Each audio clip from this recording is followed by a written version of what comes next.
I'm Amy, 31 years old. I'm standing in the main lobby of the Aura Spire, my $2 billion architectural masterpiece. Tonight is the official launch gala. I'm just watching, standing off to the side, completely anonymous. Then, through the glass doors, I see them. My father, David. My mother, Susan. My brother, Ryan. And my sister, Lauren. They look so lost. So stuffy in their clothes that were fashionable maybe a decade ago. I watch my father stop in front of the sustainable bamboo living wall, a design I lost sleep over for months. I see him physically sneer at it. He turns and snaps at a waiter. From 30 feet away. I can see the contempt on his face. He has no idea that the woman whose name he's here to leverage is me. Have you ever felt like the invisible one in your own family? Have you ever built something great, only for the people who should be proudest to not even recognize your work? Let me know your story down in the comments. Growing up, our house was a stage. From the outside, we were the perfect suburban family. But inside, my parents, David and Susan, were suffocating under their obsession with status. They spent every dime trying to look like the wealthy elite they so desperately admired. My father, David, was a traditional real estate developer. Or at least, that's what he called himself. He was always talking about his next big project. Usually, some soulless strip mall. But they all failed. Spectacularly. He was a man bitter that the world hadn't recognized his supposed genius. My brother, Ryan, was the golden boy. His grades were average. His ambition non-existent. But he was the son. That was enough. My sister, Lauren, was the show pony. She was raised with one goal, marry rich. Her entire life was a playbook, written by my mother. And then there was me, the black sheep, the weird one. While other kids played with dolls, I built cities out of cardboard boxes. I'd spend hours designing, rearranging, figuring out how light could enter a space. My parents found it embarrassing. As I got older, my passion focused. I wasn't just interested in buildings, I was interested in sustainable architecture. Green roofs, reclaimed materials, designs that worked with the environment, not against it. My father hated it. Hippie architecture. He'd scoff at the dinner table. Useless. Nobody pays for that nonsense. You want to build something real. Amy, you build a commercial high-rise. Concrete and steel. That's the real world. I didn't know the term for it then. But my father was a walking talking case of the Dunning-Kruger effect. It's a cognitive bias, where people with low ability at a task overestimate their own ability. It was his total incompetence that gave him his loud, unshakable confidence. He would lecture us all about market trends and structural integrity, while, just down the street, his last half-finished project was being foreclosed on. He was blind to his own failures. Meanwhile, I was the one actually acing physics. The one reading blueprints for fun. And I was already feeling the first sting of what I'd later learn was imposter syndrome. I constantly felt like I wasn't good enough. That my ideas were childish. The irony is so thick it could choke you. The man who knew nothing was certain he knew everything. The girl who was trying to learn everything felt like she knew nothing. That was the background noise of my childhood. His booming, confident voice dismissing my dreams. And my mother's anxious silence. Terrified that my hippie interests would ruin her social standing. They didn't want a daughter. They wanted a prop. And I was failing at the one job they gave me. The real explosion happened when the acceptance letters arrived. My parents had expected me to apply to some local liberal arts college. Their only advice was to find a program where I might meet a suitable husband. Instead, I had applied, in secret, to the top architecture programs in the country, and I got into Cornell. The fight that night was biblical. My father threw the acceptance letter across the room. Architecture. Are you insane? It's a pointless degree for a woman. You'll chew yourself up and spit yourself out. My mother was, as always, more concerned with the social fallout. What will I tell the ladies at the club? She whispered. Horrified. That my daughter wants to play with bricks. That she's going to be some glorified construction worker. I'm going, I said. My voice, quiet but shaking. Fine. My father yelled. but we are not paying one single penny. You want to waste your life on this? This hippie nonsense. You do it on your own. And they meant it. They paid Ryan's full tuition for his finance degree. They paid for Lauren's communications degree. For me, nothing. So, I went. I took out loans. I worked 2, sometimes 3 jobs while maintaining a 4.0 GPA. I was a waitress. A library assistant. I cleaned dorms. I lived on instant noodles and gas station coffee. I barely slept. I called home every Sunday for the first semester. My mother would answer, give me a brief, cold update, and then pass the phone. Ryan rarely took it. Lauren would talk for a few minutes about her sorority parties. My father would get on last. His only question was always the same. Have you come to your senses yet? When I told him I was at the top of my class, he'd just grunt and hang up. By sophomore year, the calls dwindled to major holidays. By junior year, they stopped returning my calls altogether. Then came graduation day. I had graduated summa cum laude. I had job offers from 3 major firms. The commencement speaker was talking about the importance of family, of having a support system. I just sat there, alone in a sea of families. I watched other graduates taking pictures with their parents, getting flowers, getting hugs. I remember feeling this hollow, aching void in my chest, this profound sense of invisibility. I had achieved everything they said I couldn't. And the people who were supposed to be the proudest, they weren't even there. I stood alone in my cap and gown, fighting back tears. And that was the moment. It was the most painful, and most important, day of my life. I decided, standing there on that lawn, that if my family couldn't see my worth, I would build something so magnificent, so undeniable, that the entire world would have to. I didn't take the high-paying corporate jobs. I took the lowest-paying offer from a small, struggling, boutique firm in the city. It was run by Barbara. Barbara was in her 60s, with a sharp silver bob and an even sharper tongue. She took one look at my portfolio and my Ivy League degree and said, "This is all very pretty, but theory is worthless. Show me what you can actually do." She was brutal. She was relentless. She tore apart my designs and forced me to defend them. She made me work harder than I ever thought possible. And she became the mentor I had desperately needed my entire life. She was the family I had chosen. Fast forward 7 years. I'm sitting in a glass-walled conference room, 2 weeks before the Aura Spire Gala. My team is finalizing the press list, the security details, the catering. My assistant, a sharp young woman named Maya, clears her throat. Me. There's one minor issue I wanted to flag. We have a David.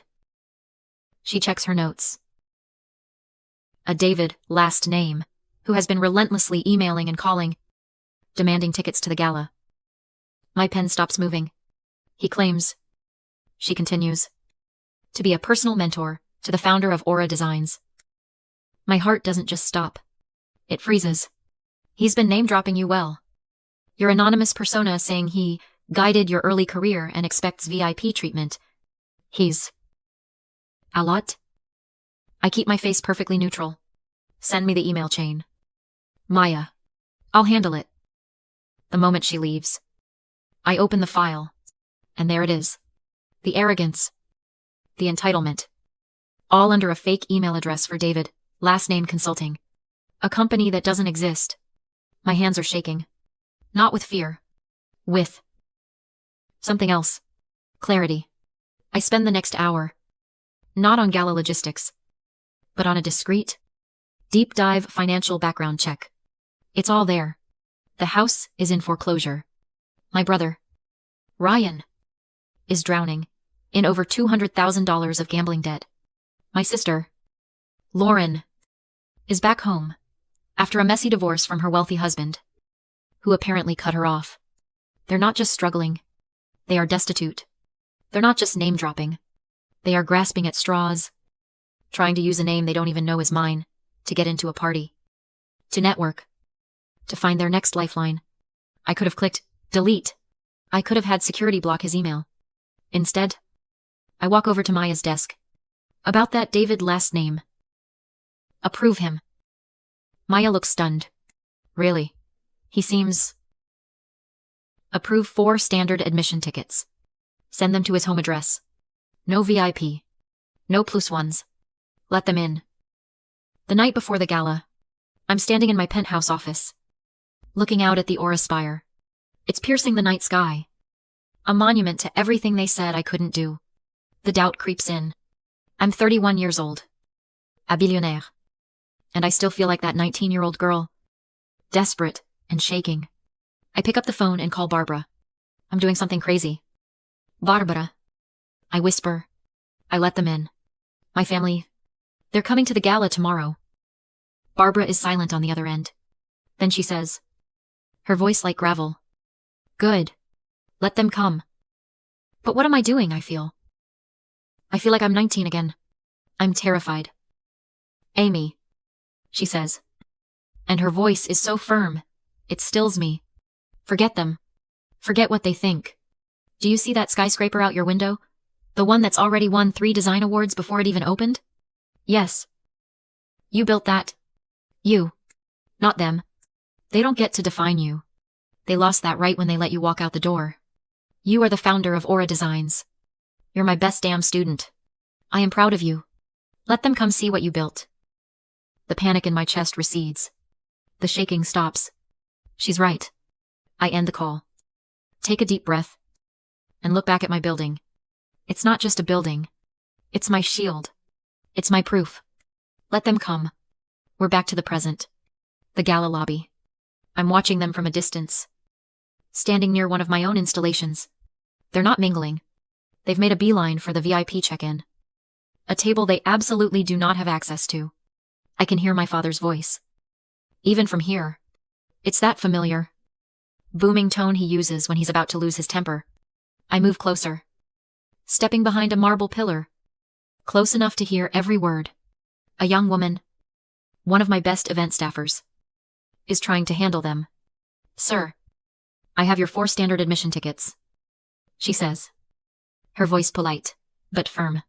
The VIP lounge is reserved for our honorees and major investors. There must be a mistake. My mother, Susan, cuts in, her voice dripping with fake sweetness. We are personal friends of the founder. My father scoffs, puffing out his chest in that ill-fitting suit. Friends, we're practically family. I've been advising her on this project for years. The staffer blinks, confused. Sir, the founder is notoriously private. I'm not aware of any. Look, my father says, leaning in. Let's be honest. She and I are old colleagues. I taught her pretty much everything she knows. She's got talent. Sure. But some of these designs... He gestures vaguely at the lobby. A bit flashy. All substance. No, real foundation. But she's learning. Now. Just check the list again for David, last name. That was it. That was the moment. The sheer, breathtaking audacity. The lie. All substance. No, real foundation. He was describing himself. I step out from behind the pillar and walk slowly toward them. Is there a problem here? Casey, I ask the staffer. My voice calm. My father turns, irritated at the interruption. This doesn't concern you. Miss, we're just handling a private matter with management. I smile. Actually, as the host of this gala, every matter concerns me. Perhaps I can help. Unless you can get us into the VIP lounge. I doubt it, he says dismissively, not even really looking at me. Is that so, I ask? I look past him. At my mother. My mother is staring at me. Her face is pale. The recognition is dawning. Slow and horrified. She's seen the subtle changes. The hair. The clothes. The confidence. But the eyes. The eyes are the same. Wait. My mother whispers, her hand flying to her throat. David. Wait. Amy. My father freezes. He turns back. His eyes narrowing. He really looks at me for the first time. Not as an inconvenient staffer, but as me. He can't speak. The color drains from his face. My brother Ryan looks like he's seen a ghost. I look directly into my father's eyes. Look closer. Dad. I say. My voice perfectly level. 7 years is a long time. But surely. You recognize your own daughter? I gesture to the soaring, 50-foot ceiling above us. To the building that bears my soul. Welcome to my building. An hour later, I was on stage. The air in that grand hall was electric. 500 of the world's top architects, investors, and critics. My team had, per my instructions, quietly escorted my family to a table. Table 54. The one in the absolute last row. Tucked away near a service exit. The lights dimmed. My COO introduced me. Not as Amy, last name, but as the anonymous founder and creative director of Aura Designs. The spotlight hit me. I could see them. Even in the darkness. 4 silhouettes huddled in the back. I could feel their eyes. I saw the shock. The burning shame. The pure, undiluted resentment on my father's face. My mother just looked broken. Good evening. I started, my voice echoing, calm and clear. Tonight, we are celebrating a building. But I don't want to talk about concrete and steel. I want to talk about integrity. I looked out at the crowd. Then let my eyes drift to that back table. There's a philosophy in development that values ego above all else. It builds monuments to debt. It creates hollow, empty spaces. I thought of my father's failed strip malls that promise community but deliver only bankruptcy. These are buildings built on a rotten foundation. Buildings that make people feel small, invisible, and unwelcome. We believe in something different. We believe in the architecture of integrity. I spoke for 20 minutes. I talked about how the Aura Spire was designed to be the greenest skyscraper in the world. How its ventilation system breathed with the city. How every material was reclaimed. Every line, intentional. I never mentioned their names. I didn't have to. I approached my conclusion. And my eyes found my father's in the darkness. For years, I said, my voice dropping slightly, I was told that my ideas were hippie nonsense. That they were flashy. With no real foundation. I was told that true success was about impressing the right people. But Aura Designs was built on a simple, radical belief. True architecture, true success, is not about making people admire you. It's about making people feel seen. The words hung in the air. This building isn't a monument to me. It's a testament to every person who was ever told their dream was worthless. It is proof that you can build a future out of the very things people dismissed. I paused. Thank you. The silence lasted for 1, 2, 3 seconds. And then, the entire room erupted. It wasn't just applause, it was a thunderous, standing ovation. People were on their feet. Investors. Critics. My peers. Barbara was in the front row. Tears streaming down her face. Beaming. I stood there, under the warm lights. And I looked at table 54. They weren't clapping. They couldn't. They were trapped. Forced to sit and watch as 500 industry leaders celebrated the woman. And the very ideas they had thrown out like trash. That was their public self-destruction. I didn't lay a hand on them. I just succeeded. After the applause faded, I didn't go back to my table. I found Maya backstage. Maya, I said, my voice perfectly even. Please send an invoice for 4 gala tickets at their full market value. $5,000 each, to David, last name's home address. Payment due in 30 days. Yes. Amy, she said, without blinking. I spent the next 2 hours networking, accepting congratulations, and finalizing a deal with an investor from Dubai. By midnight, I was in my penthouse office, the one on the top floor of the Spire, sketching out an idea for a new museum. A crash from the outer office made me jump. The door flew open, and my father stumbled in. He was drunk. His tie was undone, and his face was a mask of rage and champagne. Amy, he slurred, pointing a finger at me. Great show. Really. Great show. You need to leave. Dad, you're trespassing. Trespassing, he laughed. A short, ugly bark. I'm here to talk business. I've got a joint venture proposal. David, last name consulting and Aura Designs. We could. I held up my hand. And for the first time in my life, he actually stopped talking. Stop, I said. The word was cold. Just stop. There is no David last name consulting. There is no joint venture. There is only a man who is trespassing in my office. Drunk. His face contorted. After all, We are done with the lies, I said, standing up. We are done with the performance. You will be here. In the restaurant, on the ground floor. At 7 a.m. tomorrow. You, Mom, Ryan, and Lauren. If you are 1 minute late, I will have you all permanently barred from this property. Do you understand me? He just stared. The alcoholic bravado draining away, leaving only the pathetic, defeated man underneath. Do you understand me? He gave a jerky nod. Now? Get out. At 7 a.m. sharp? I was sitting in a private dining room. They were already there. All 4 of them. They looked tired, broken, and sober. My mother was the first to speak. Amy, she whispered, her eyes red. We've lost everything. The house. We're desperate, Ryan mumbled, staring at the table. I let the silence sit there for a moment. Then, I took a deep breath. Let's be very clear about what this is, I said. This is not a negotiation. And this is not punishment. This is a reckoning. My mother started to cry.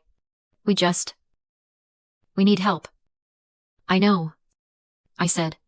But the help you're used to is what got us here. So here are my terms. This is what I am willing to do. They leaned in. First, I am not giving you a job. I am not investing in any non-existent company. I will not be your personal bank. My father's face tightened. But he said nothing. Here is what I will do. I will pay off the mortgage on the house. So you don't lose it. I will pay off Ryan's $200,000 in gambling debts. On one condition, he checks into an inpatient treatment program today, and I will pay for all 4 of you to enter intensive, twice a week, family therapy, together, and separately. My mother looked up, stunned. You? You'd do that? Yes, I said. But you need to understand why. This isn't me rescuing you. This is me offering you a foundation to rescue yourselves. The help I'm offering comes with boundaries. Because support without boundaries isn't love. It's enablement. And it was enablement that allowed this family to rot from the inside out for 30 years. This is your one and only chance to build something real. You either take it, or you walk away. The choice is yours. 6 months later, they were all still in therapy.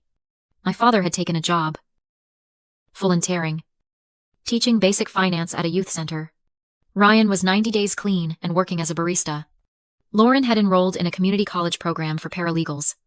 I was sitting in my office, looking out at the city, sketching a new design. For the first time in my entire life, I felt quiet.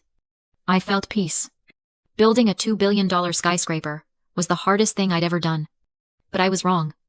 Building a family, a real one, from the wreckage of the old was infinitely harder. It required a completely different kind of blueprint. So, what do you think? Is it really possible to rebuild a family on a new foundation of honesty and boundaries? Or are some things just too broken to fix? Let me know your final thoughts in the comments.